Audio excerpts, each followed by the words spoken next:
Hello everyone, welcome back. In this lesson, we will see some of the important questions asked about sets and answers for them, along with the important methods on sets.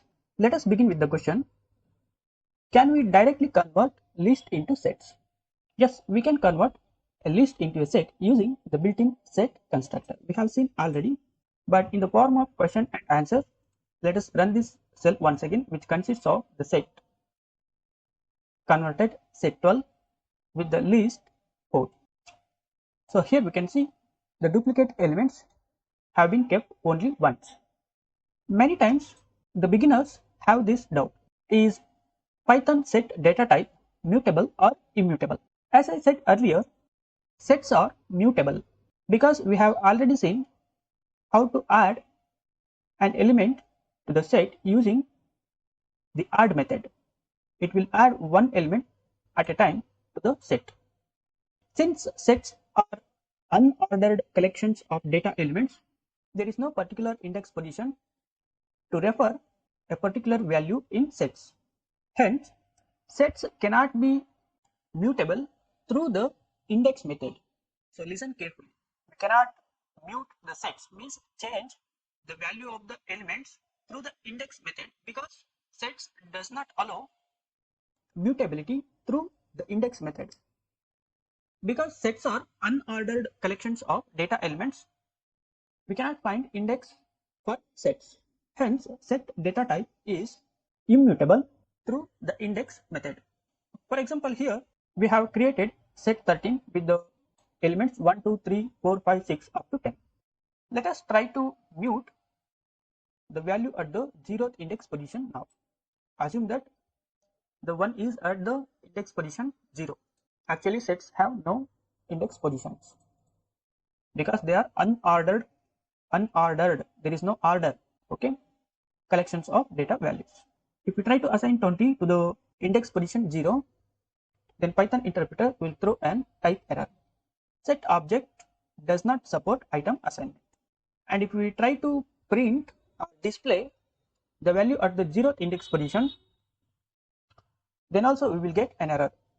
Set object is not subscriptable, means cannot be indexed, means we cannot get the subset of the or sub element of the set through the index method. That is the meaning not subscriptable. But we can use the update method to update multiple values to the set simultaneously, means at once.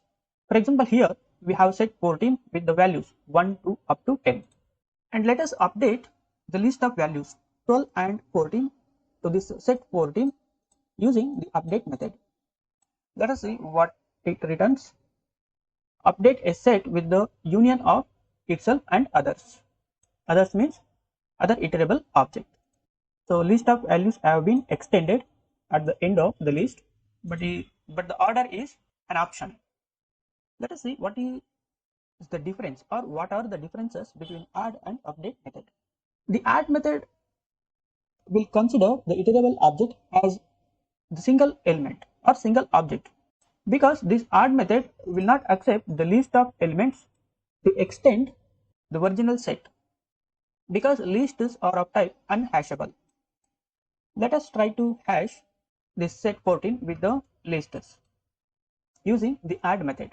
We are getting an error, unhashable type list. Lists are unhashable, so we cannot add the list of elements to the set using this add method. We can use tuple values to add to the sets because tuples are hashable. So here we can see tuple object is considered as the single element and added to the set 14 with the help of this add method.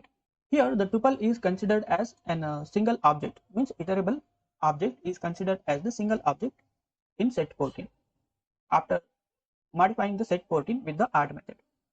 If we use the tuple inside this update method to update the set 14, it consists of these elements already. The elements inside the tuple are extended with the help of this update method. Update method will extend the sets with an iterable object elements. iterable object is nothing but tuple and its elements are 40 and 50. These 40 and 50 are extended are added to the sets with no order because sets are unordered. So here we can see 40 is here and 50 is here, and each element of the iterable object is extracted individually and added to the set with no order. So update method will update the sets by extracting the individual element in an iterable object. Let us try to prove this once again with the help of the string, that is Prithvi. It consists of the characters PRUTHVI. So update method will update each element of the iterable object as a separate entity to the original list. Here the list is nothing but set 14, which consists of these elements 1, 2, 3, 4, 5, 6, 7, 8, 9, 10, and then tuple values 20 and 30, 12, 40, 14 and 50. So here we can see PRUTHVI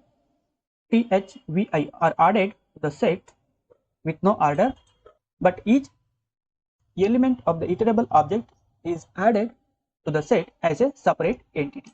Here the each element is nothing but each character of the string. But if we try to add with the add method, then the whole individual string is considered as the single object itself. Single means the iterable object is considered as the single object or single entity in the add method. Hence add method will keep the iterable object as it is inside the set. You can also look at here. The tuple values 20 and 30 have been kept as it is. They have been added to the set, but they have been kept as it is. The tuple has been kept as it is. The tuple consists of the values 20 and 30.